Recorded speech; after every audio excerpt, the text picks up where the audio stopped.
Life with Myles Kennedy. How are you? I'm great. It's good to be here. Great to see you. You obviously have so much going on.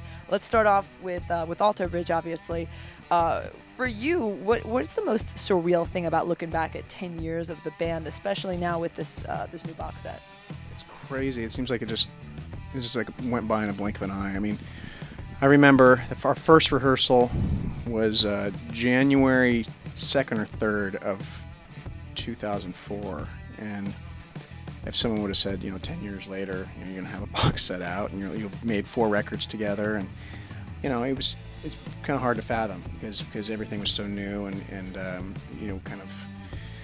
had no idea what to expect. So I'm really pleased with how things have turned out, and the fact that it's been a very slow thing for us. It's not like it happened overnight. It took years and years to build up our very devoted fan base and have a legacy. I have to imagine that there have been funny instances, being in 2 bands, maybe, forgetting where you're at or which band you are about to sing with. Like, have you ever been like discombobulated between the 2 bands and forget what you're about to do?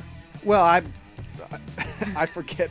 I'm a pretty forgetful person as it is. So yeah, it's there are times when I don't know what city we're in, and it's gotten to the point where I definitely have to have a reminder before going on stage. I don't even know. You're like, wait, what band is this? I don't know what month it is half the time. Yeah. Well, I mean, when you live on the road and you're just constantly traveling, it's really great because it's like the suspended state of adolescence, especially being in rock bands. But you do just kind of forget a lot of things, and I've never forgot. I don't think I've stood there and been like, which band am I playing with? Unfortunately, that hasn't. Oh, right, because you look to your left, you're like, oh, yeah, Slash. Yeah, okay. yeah, it's very distinct. The top hat, that kind of gives it away.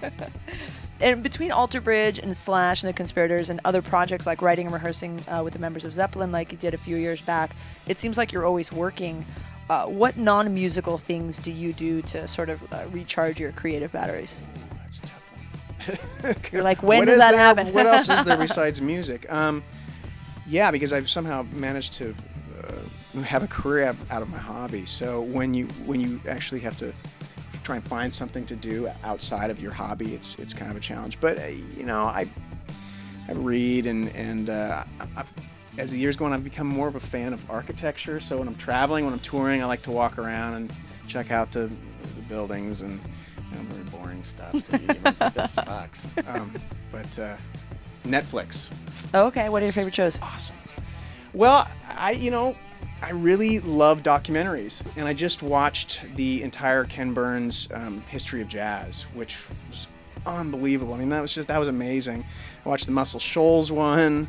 Who was Arthur Vogt? We could just go on and on. So you're into documentaries. I love documentaries. Yeah. Did you watch the new? I guess it's not new. I just checked it out recently. The Pearl Jam documentary. That's awesome. So good. It's so good. Yeah. That's one of the best. That one for rock and roll. I think that one and the Running Down a Dream, the Tom Petty one, are probably 2 of my favorites. Those are really well done.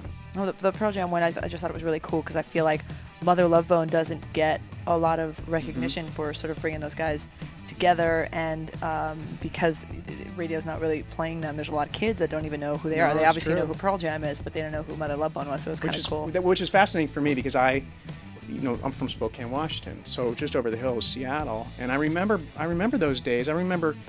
I used to be in a band at the time I think we were called the Widows Party, and we used to rehearse in this storage unit. And I remember somebody showing up and bringing this magazine called The Stranger, which is a Seattle publication.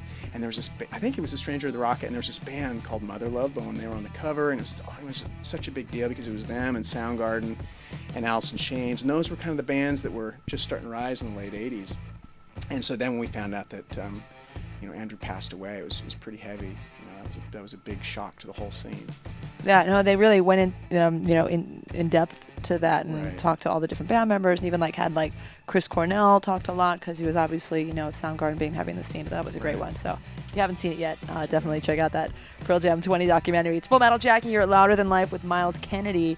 And Fortress came out last year, and the new Slash album was obviously just released recently. In terms of writing, what are you going to start working on next? I'm probably going to just start stockpiling ideas for the next Alter Bridge record.